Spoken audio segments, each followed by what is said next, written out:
لیکن وہ اسے برا نہیں تصور کرتے تھے، بلکہ اکثر کی خواہش تھی کہ محمد اسلم اور طاہرہ رشتہ ازدواج میں منسلک ہو جائیں۔ محمد اسلم اور طاہرہ نے بھی یہی طے کر رکھا تھا کہ منزل پر پہنچنے کے بعد وہ شادی کر لیں گے۔ یوں تو سفر کے دوران وہ ایک دوسرے کو دیکھ کر دل کی پیاس بجھاتے رہتے تھے، تاہم جب قافلہ کہیں پڑاؤ ڈالتا تو پھر ان کی ملاقات طویل سے طویل تر ہوتی جاتی۔ ان کا دل چاہتا تھا کہ یہ رات کبھی ختم نہ ہو، یہ ملاقات کبھی ختم نہ ہو۔ وہ ایک دوسرے کے سامنے بیٹھ کر ایک دوسرے کو محبت بھری نگاہوں سے دیکھتے رہتے۔ ان کے ہونٹ بند اور آنکھیں کھلی ہوتی تھیں، جن کے ذریعے وہ اپنی پاکیزہ چاہت کا اظہار کرتے رہتے تھے۔ تنہا بیٹھے ہونے کے باوجود ان کے خیالات اور جذبات کی شائستگی میں فرق نہیں آتا تھا۔ ان کی معصوم چہرے دیکھ کر یوں لگتا تھا جیسے دو فرشتے آسمان سے زمین پر اتر آئے ہوں۔ محمد اسلم بھی باتوں میں احتیاط برتتا تھا اور طاہرہ بھی سنبھل کر بولتی تھی۔ اس وقت بھی وہ دونوں قافلے والوں سے ہٹ کر ایک محفوظ جگہ پر بیٹھے ہوئے تھے اور آپس میں پیار بھری باتیں کر رہے تھے۔ قافلے کا یہ 5واں پڑاؤ تھا اور وہ لوگ آبادی سے کافی دور تھے۔ جزائر سراندیپ گرم مرطوب خطہ تھا، اس لیے اس پر درختوں کی بھرمار تھی۔ قافلے نے جس جگہ پڑاؤ ڈالا تھا وہ جگہ بھی گھنے درختوں سے ہٹی ہوئی تھی۔ یہی وجہ تھی کہ رات بہت سیاہ اور تاریک لگ رہی تھی۔ محمد اسلم اور طاہرہ ایک دوسرے سے باتیں کر کر کے اور ایک دوسرے کو دیکھ دیکھ کر تھک گئے، لیکن پھر بھی ان کا جی نہیں بھرا تھا۔ خاص کر طاہرہ کی پیاس نہیں بجھی تھی۔ وہ چاہتی تھی کہ رات طویل سے طویل ہوتی چلی جائے اور وہ یوں ہی اپنے محبوب سے باتیں کرتی رہے۔ جبکہ اب پو پھٹنے والی تھی اور محمد اسلم چاہتا تھا کہ واپس خیمے میں جا کر نماز فجر ادا کرے۔ یہی وجہ تھی کہ اس نے طاہرہ کی باتوں کے جواب میں ہوں ہاں کرنا شروع کر دیا۔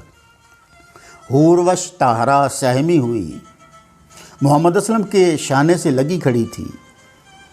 محمد اسلم اس بت تناز کو دیکھ رہا تھا، حسن کی دنیا میں مسرت کا جھولا جھول رہا تھا۔ اسے خواب میں بھی یہ خیال نہ تھا کہ طاہرہ کسی وقت بے ساختہ پن کے انداز میں اس سے لپٹ جائے گی۔ وہ بھول گیا کہ طاہرہ ڈر رہی ہے اور اس وقت اس کی دل دہی کرنے کی ضرورت ہے۔ طاہرہ نے خوف زدہ نگاہوں کو اٹھایا اور نگاہیں اٹھاتے ہوئے بولی، چلو محمد اسلم، اب خیمہ پر چلو۔ اب محمد اسلم کو کچھ ہوش آیا اور اس نے دل دہی کے لہجے میں کہا، مت ڈرو طاہرہ، خوف کی کوئی بات نہیں۔ طاہرہ نے کہا، ہاتھی چنگاڑ رہا ہے اور یہ جانور بڑا موذی ہے، میرا کلیجہ ہمارے دہشت کے دہل رہا ہے، آؤ بس اب چلتے ہیں۔ چونکہ اب محمد اسلم اچھی طرح اپنے حواس میں آ گیا تھا، اس لیے وہ سمجھ گیا کہ طاہرہ ڈر رہی ہے۔ اس نے کہا، اچھا چلو چلتے ہیں۔ دونوں چل پڑے، لیکن طاہرہ اب بھی اس کے شانے سے لگی ہوئی چل رہی تھی۔ دونوں چلتے رہے اور سامنے کی چٹان عبور کر کے دوسری طرف پہنچے۔ اس طرف بہت سے خیمے نظر آئے جو چاندنی میں سفید سفید سے چمک رہے تھے، بعض کے سامنے انگارے پڑے دہک رہے تھے۔ ان خیموں کے قریب پہنچ کر طاہرہ اسلم سے جدا ہو گئی۔ دونوں اپنے اپنے خیموں کی طرف چل پڑے۔ محمد اسلم بڑھتا چلا گیا اور چند خیموں کے سامنے سے گزر کر ایک بلند عالیشان خیمہ پر پہنچا۔ اس خیمے کے سامنے اس وقت بھی آگ روشن تھی اور ایک ادھیڑ عمر کی عورت آگ کے سامنے بیٹھی ہوئی تھی۔ اس نے محمد اسلم کو دیکھتے ہوئے کہا، کہاں چلے گئے تھے بیٹا؟ میں تمہارے انتظار میں بیٹھی ہوئی ہول کھا رہی تھی۔ یہ عورت محمد اسلم کی والدہ تھی۔ اس نے کہا، امی جان، میں سامنے والی چٹان کی دوسری طرف چلا گیا تھا۔ اس کی والدہ کا نام حلیمہ تھا۔ اس نے کہا، یہ پہاڑ ہے اور اس پر کئی قسم کے جانور رہتے ہیں، تم کو نہتا نہیں جانا چاہیے تھا، کم از کم تلوار ہی ساتھ لے جاتے۔ محمد اسلم بولا، غلطی ہو گئی امی جان، آئندہ نہتا نہیں جایا کروں گا۔ حلیمہ نے مسکراتے ہوئے کہا، آئندہ جانے کی نوبت ہی نہیں آئے گی، ہم نے کوہ آدم کی زیارت تو کر ہی لی ہے، اب خیر سے علل صبح روانہ ہو جائیں گے، دیکھو عشاء کی اذان ہو رہی ہے، جاؤ نماز پڑھاؤ۔ اس وقت اذان کی آواز آ رہی تھی، محمد اسلم نماز پڑھنے چلا گیا۔ یہ قافلہ جو جزیرہ سراندیب کے کوہ آدم پر ٹھہرا ہوا تھا ان مسلمانوں کا تھا جو حضرت سیدنا فاروق اعظم رضی اللہ تعالی عنہ کے زمانہ میں ملک ہندوستان میں بغرض تجارت آئے تھے اور وہاں سے واپسی پر چند خاندان سراندیپ میں ہی ٹھہر گئے تھے۔ یہ لوگ ان تاجروں کی اولاد سے تھے جو اب اپنے وطن واپس جا رہے تھے۔ وطن جانے سے پہلے وہ اس پہاڑ کی زیارت کرنے آئے تھے جس پر حضرت آدم علیہ السلام 100 سال تک رہے۔ کئی روز سے یہ قافلہ مقیم تھا اور اب صبح کوچ کا انتظام ہونا تھا۔ محمد اسلم ایک جگہ پہنچا جہاں ایک چشمہ روا تھا جو چٹان کے اوپر سے بہتا چلا آ رہا تھا۔ چشمے کے کنارے پر بہت سے بوڑھے، جوان اور بچے جمع تھے، سب وضو کر رہے تھے۔ محمد اسلم نے بھی وضو کیا۔ وضو کر کے ان لوگوں نے نماز پڑھی اور نماز پڑھ کر واپس اپنے خیموں کی طرف آ گئے اس وقت عورتیں نماز پڑھ رہی تھیں، بعض پڑھ چکی تھیں۔ جب رات زیادہ ہو گئی تو یہ سب سو گئے اور صبح بیدار ہو کر ضروریات سے فراغت کر کے نماز پڑھنے لگے۔ نماز سے فارغ ہو کر خیمے اکھاڑ کر خچروں اور گھوڑوں پر سوار ہو کر چلے۔ اس قافلے میں 20 مرد اور 12 عورتیں، 10 نوعمر لڑکیاں اور 16 بچے ہی تھے، گویا کل 85 افراد۔ سب نہایت خوش تھے، وطن جانے کی خوشی ہر شخص کو تھی۔ جوش مسرت میں بہے چلے جا رہے تھے۔ پہاڑ سے اتر کر یہ لوگ ساحل سمندر کی طرف بڑھنے لگے۔ دوپہر تک چلتے رہے۔ جب آفتاب سر پر آ گیا تو انہوں نے قیام کیا۔ بقیہ دن اور ساری رات ٹھہرے رہے۔ اگلی صبح کو پھر چل پڑے اور دوپہر کے قریب سنکونا کے درختوں کے جنگل میں پہنچ گئے۔ اس زمانہ میں سنکونا کے درختوں کو کاٹ کر ایندھن یا عمارت کے کام میں لایا جاتا تھا، اور آج کل اس درخت سے کونین بنائی جاتی ہے جو ملیریا کے بخار والوں کو دی جاتی ہے۔ دوسرے روز یہ لوگ پھر چلے اور ناریلوں کے اونچے گنجان درختوں کے جنگل میں جا اترے۔ ان درختوں پر ناریل لگے ہوئے تھے، چونکہ یہ تمام جنگل سراندیپ کے مہاراجہ کی ملکیت تھا اور یہ مسلمان مہاراجہ کے مہمان تھے، اس لیے انہوں نے بہت سے ناریل توڑ کر ذخیرہ کر لیے۔ صاحبان اگلی صبح پھر قافلہ چلا اور ناریل کے درختوں کے جنگل میں سے گزرتے تقریباً 3 گھنٹے تک یہ لوگ اطمینان سے آگے بڑھتے رہے۔ لیکن جب آفتاب نصف و نہار کے قریب پہنچ گیا تو انہوں نے ہاتھیوں کا ایک غول دیکھا جس میں 15-20 ہاتھی تھے اور وہ اپنی لمبی اور مضبوط سونڈوں سے درختوں کو جھکا کر توڑ رہے تھے۔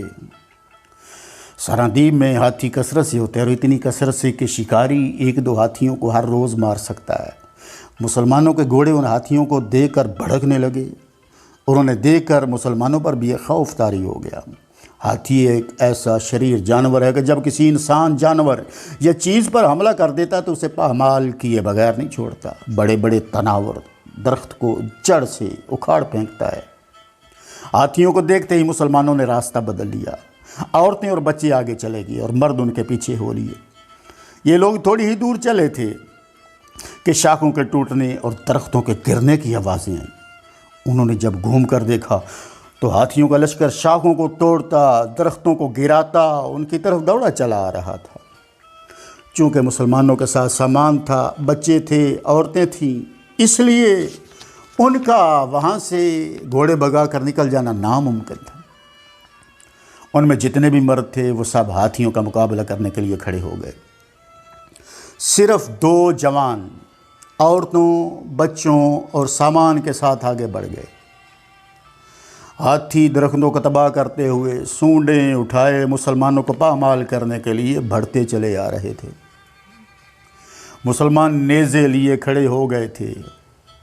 ان میں وہ نوجوان محمد اسلم بھی تھا، مگر جب ہاتھی اور قریب آئے اور گھوڑوں نے ان سیاہ پہاڑوں کو دیکھا تو خوف سے کانپتے اور بدک کر الف ہونے لگے۔ مسلمان سمجھ گئے کہ اگر وہ گھوڑوں پر سوار رہے تو ہاتھیوں کا مقابلہ نہیں کر سکیں گے، اس لیے وہ اتر کر کھڑے ہو گئے اور 2 آدمی گھوڑوں کو وہاں سے دور ہٹا لے گئے۔ ہاتھی کچھ اس طرح سے آگے بڑھتے چلے جا رہے تھے جیسے وہ ہر چیز کو روند ڈالیں گے، جو بھی اس کے سامنے آئے گا اس کا نام و نشان تک مٹا دیں گے۔ ایک ضعیف العمر نے کہا، بھائیو شاید نیزوں سے ہاتھیوں کا مقابلہ نہ ہو سکے۔ ایک نوجوان نے کہا کہ جناب پھر کیا کرنا چاہیے؟ ضعیف العمر بولا کہ ابھی ہاتھی دور ہیں، ان کی سونڈوں اور مستکوں پر تیر مارو۔ ایک اور بوڑھے نے کہا، نہایت مناسب تدبیر ذہن میں آئی ہے، اگر 2-4 ہاتھی مجروح ہو گئے تو شاید یہ سب واپس لوٹ جائیں۔ تدبیر موضوع اور مناسب تھی، اس لیے سب نے ہی پسند کی اور اس پر عمل کرنے کے لیے تیار ہو گئے۔ انہوں نے جلدی جلدی نیزے زمین پر ڈال دیے اور کمانیں لے لے کر ان میں تیر جوڑے، چلے کھینچے اور پوری قوت سے تیروں کی بارش شروع کر دی۔ ان میں سے اکثر تیر ہاتھیوں کے جسموں میں ترازو ہو گئے اور ہاتھی زخمی ہو کر پورے غصے کے ساتھ تیزی سے دوڑ کر حملہ آور ہوئے۔ لیکن ابھی وہ دور ہی تھے کہ مسلمانوں نے پھر تیر برسائے اور ہاتھی زخمی ہونے لگے۔ اب تو ہاتھیوں کا جوش و غضب بالکل بجا تھا، پھنکاریں مارتے ہوئے اپنی سونڈوں کو ہلاتے ہوئے، اور وہ بھی تیزی سے جھپٹے۔ جس زور و شور سے وہ آ رہے تھے اس سے معلوم ہوتا تھا کہ وہ آتے ہی مسلمانوں کو مسل دیں گے، کچل دیں گے۔ مسلمانوں نے بھی اس بات کو سمجھ لیا تھا، چونکہ ہاتھی اس قدر قریب آ گئے تھے کہ ان پر اب تیروں کا اثر نہ ہو سکتا تھا۔ اس لیے مسلمانوں نے جلدی جلدی کمانیں شانوں پر ڈالیں، نیزے اٹھا اٹھا کر حملہ کرنے کے لیے مستعد ہو گئے۔ بگڑا ہوا ایک ہاتھی بھی نہایت خطرناک ہوتا ہے، اور وہ ایک تو نہیں، بہت سے ہاتھی تھے۔ پھر وہ غضبناک ہوتے ہوتے چھوٹے چھوٹے درختوں کو گراتے، مسلتے، روندتے، دوڑتے چلے آ رہے تھے، مگر مسلمانوں پر ہراس طاری نہ ہوا۔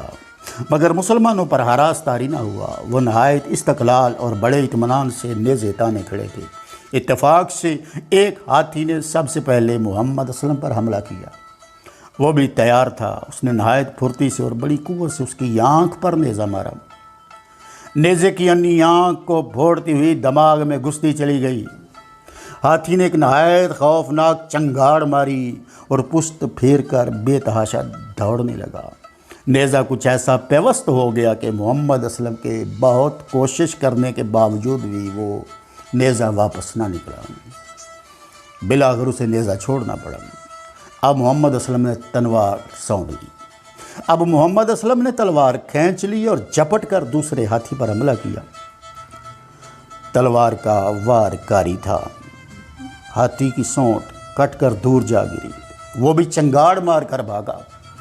ان متواتر 2 ہاتھیوں کے بھاگنے سے ہاتھیوں کا جوش و غضب سرد پڑ گیا اور ان پر خوف طاری ہو گیا۔ ادھر مسلمانوں نے نیزوں اور تلواروں سے انہیں زخمی کرنا شروع کر دیا۔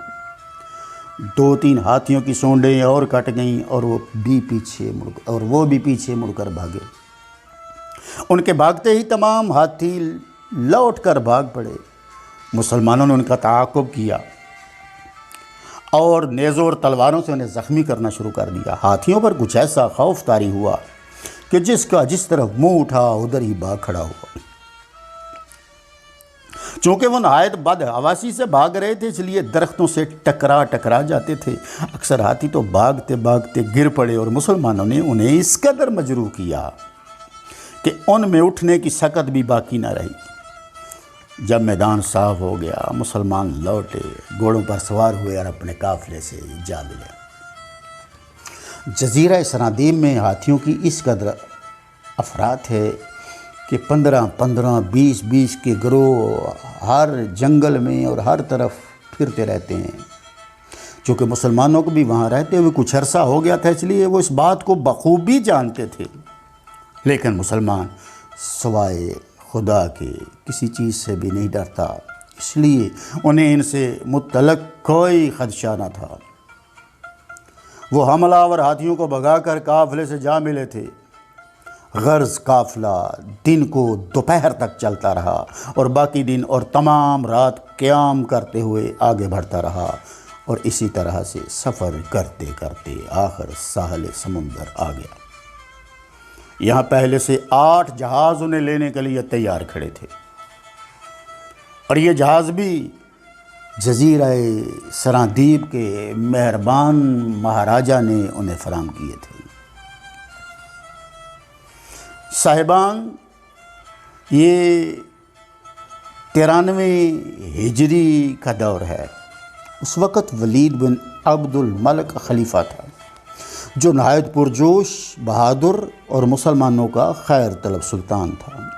چونکہ اسلامی سلطنت بہت وسیع ہو گئی تھی اور حجاز، عراق، عجم، شام، مصر، نجد، یمن، افغانستان، ایران اور افریقہ تک اسلامی سلطنت پھیل چکی تھی، اس لیے خلیفہ نے ہر ملک میں ایک گورنر یا صوبے دار مقرر کر کے چند صوبے داروں پر ایک ایک وائسرائے مقرر کر دیا تھا۔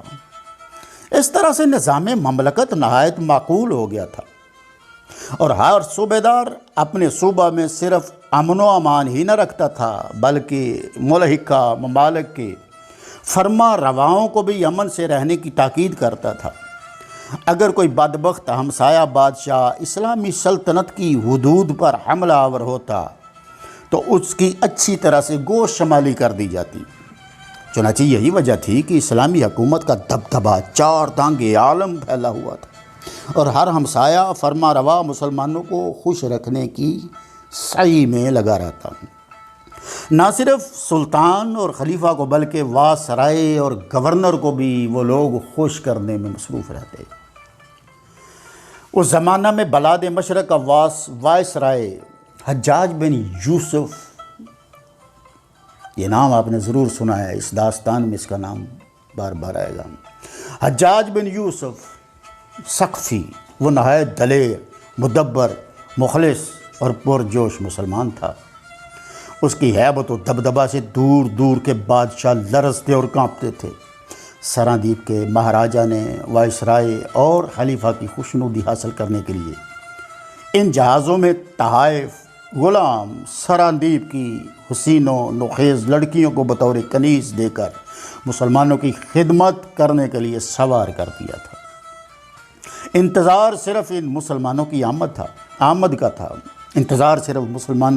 کا تھا، چونکہ مسلمان کوہ آدم کی زیارت کرنے کے لیے گئے ہوئے تھے، اس لیے جہاز اور جہازوں پر سوار ہونے والے ان کے منتظر تھے۔ جب یہ لوگ آئے گئے تو انہیں جہازوں پر سوار کرا کر ایک روز صبح ہوتے ہی جہازوں نے لنگر اٹھا دی اور آہستہ آہستہ سمندر کے سینے کو چیرتے ہوئے آگے بڑھنے لگے۔ سبک روئی سے سطح سمندر پر یہ 8 جہاز چلتے چلے جا رہے تھے۔ ایسے میں جب نماز کا وقت ہوتا، مسلمان اذان کہتے، ہر جہاز میں باجماعت نماز پڑھی جاتی۔ حقیقت یہ ہے کہ دنیا کی کوئی قوم اس بات کا دعویٰ نہیں کر سکتی کہ اس نے اللہ تعالیٰ کی توحید کی منادی جنگل میں، پہاڑ پر، آبادی میں، ویرانے میں، سمندر میں، خشکی پر کی ہو۔ اول تو توحید دوسرے مذاہب میں ہے ہی کہاں، اور اگر ہے بھی تو اس کا تصور گڑبڑا گیا ہے۔ ہندوؤں میں تو توحید کا نام بھی نہیں، وہ ہزارہا دیوی دیوتاؤں کو مانتے ہیں، اور ہر دیوی یا دیوتاؤں کے متعلق یہ خیال کرتے ہیں کہ ایشور یعنی خدا ہی دیوتا بن کر آ گیا۔ عیسائیوں نے ایک خدا کے لیے 3 خدا بنا لی، ایک خدا، دوسرا خدا کا بیٹا یعنی حضرت عیسیٰ علیہ السلام، اور تیسرے حضرت روح القدس یعنی جبریل علیہ السلام۔ بدھ مت والے بھی سب کچھ بدھ جی ہی کو مانتے ہیں۔ زرتشتی آگ کو ہی خدا کا نور سمجھ کر پوجتے ہیں۔ غرض یہ کہ ہر مذہب فریب توحید میں پھنسا ہوا ہے، توحید کا دعویٰ تو کرتا ہے، مگر موحد ایک بھی نہیں ہے سوائے اسلام کے۔ دنیا میں اسلام ہی وہ مذہب ہے جو حقیقی توحید کا حال اور خدا پرستی کا مبلغ اعظم ہے، اور دنیا میں مسلمان ہی خدا کی وہ مخلوق ہے جو زمین کے چپا چپا پر اللہ تعالیٰ کیا نام پکارتی ہے اور پکارتی رہی ہے اور پکارتی رہے گی۔ عیسائی نماز کے وقت کا اعلان گھنٹہ بجا کر کیا کرتے ہیں، ہندو عبادت سے پہلے گھنٹے یا شنکھ بجاتے ہیں، لیکن مسلمان ہر نماز کا اعلان اللہ تعالیٰ کی الوہیت سے کرتے ہیں۔ ان کی صدائے دل نواز میں بھی اللہ کی کبریائی کا اعلان ہوتا ہے۔ قصہ مختصر کے مسلمانوں کے جہاز سراندیب سے روانہ ہو کر چلے جا رہے تھے، رات اور دن چلتے چلے جا رہے تھے، سفر مسلسل جاری تھا۔ وہ بندر سعید پر پہنچنا چاہتے تھے۔ ایک رات کو جب چاند نہایت تاب و تاب سے نکلا ہوا تھا اور سمندر کے نیلے پانی پر سفید چادر بچھا دی گئی، یہ چادر نکلے ہوئے چاند کی چاندنی کی چادر تھی۔ محمد اسلم ایک تختہ پر بیٹھا سمندر میں جھانک رہا تھا۔ جس طرح آسمان پر چاند چمک رہا ہے، اسی طرح سے زیر آب بھی ایک آسمان اور پانی میں نظر آ رہا تھا۔ وہ چاند کا عکس تھا۔ آج ہوا ساکن تھی، سمندر خاموش تھا۔ ابھی محمد اسلم کو بیٹھے ہوئے تھوڑی دیر ہوئی کہ طاہرہ آ گئی۔ وہ کھڑی ہو کر محمد اسلم کو دیکھتی رہی۔ اس کے نازک لبوں پر تبسم لوٹ رہا تھا، آنکھوں میں شوخیاں تھیں۔ محمد اسلم ایسا دم بخود غصہ ہوا کہ اسے طاہرہ کے آنے کی خبر تک نہ ہوئی۔ وہ جس شان سے بیٹھا اسی مستی میں بیٹھا رہا۔ وہ چاند کے عکس میں کھویا ہوا تھا، جبکہ چاند تو اس کے قریب آ کے کھڑا ہو گیا۔ کچھ وقفہ کے بعد طاہرہ نے دل فریب لہجے میں کہا، تم سمندر میں جھانک کر کیا دیکھ رہے ہو؟ محمد اسلم چونک پڑا۔ اس نے خیالات کی گہرائیوں سے نکل کر اور وش طاہرہ کو دیکھا اور دیکھتا رہ گیا۔ اس کے رخ انور پر نظر جمائے تھکتا رہا، گویا وہ خیالات کی گہرائیوں سے نکل کر حسن کی گہرائیوں میں کھو گیا۔ کچھ وقفہ کے بعد سنبھلا اور کہا، کون؟ طاہرہ، خوب ہوا تم آ گئی۔ طاہرہ اس کے قریب ہی بیٹھ کے اس نے کہا، دیکھو اس وقت چاندنی کیسا نور برسا رہی ہے۔ محمد اسلم بولا، مگر زیر آب ایک اور ہی تماشا ہو رہا ہے۔ طاہرہ نے سمندر کی طرف جھکتے ہوئے کہا، کیا تماشا ہے؟ محمد اسلم نے کہا، محمد اسلم کہنے لگا کہ چاند پانی کی تہہ کے نیچے ایسا چمک رہا ہے جیسے کسی حسین کا تابناک چہرہ آب رواں کے نقاب کے نیچے جگمگایا کرتا ہے۔ طاہرہ پیچھے ہٹ گئی۔ اس نے نگاہ ناز سے دیکھ کر کہا، یہ تم میں شاعرانہ خیالات کب سے پیدا ہو گئے؟ محمد اسلم نے بے ساختگی کے انداز میں کہا، جب سے تمہیں دیکھا ہے طاہرہ۔ طاہرہ شرما گئی۔ شرم نے اس کے چہرے کو اور بھی دل فریب بنا دیا۔ اسلم کی نگاہیں اس چاند سی صورت پر جمی ہوئی تھیں۔ اس نے طاہرہ کو خاموش دے کر کہا، طاہرہ، حقیقت یہ ہے کہ تم میری دنیائے آرزو، صرف اور صرف تمہاری ذات تک ہی میری سوچ جو ہے وہ معلق ہو گئی۔ طاہرہ کا چہرہ کچھ پھیکا پڑ گیا۔ اس نے کسی قدر سہمی ہوئی نگاہوں سے ادھر ادھر دیکھا اور کہنے لگی، محمد اسلم، کیا تم مجھے بدنام کرنا چاہتے؟ اسلم ایسے کہنے لگا، نہیں طاہرہ، میں ایسا نہیں کر سکتا۔ طاہرہ بولی، اگر کسی نے سن لیا تو؟ محمد اسلم نے قطع کلام کرتے ہوئے کہا، میں اور تم دونوں بدنام ہو جائیں گے۔ طاہرہ، میں ان باتوں کو خوب سمجھتا ہوں اور یہ بھی جانتا ہوں کہ اگر ذرا سا بھی کسی کو شبہ ہو گیا تو پھر میں تم سے اور تم مجھ سے ہمیشہ کے لیے جدا ہو جاؤ گی۔ طاہرہ سمندر کی جانب جھکی چاند کا عکس دیکھ رہی تھی۔ اس نے بات کا رخ بدلتے ہوئے کہا، دیکھنا اسلم، یہ جہاز کے نیچے کیا چیز تیر رہی ہے؟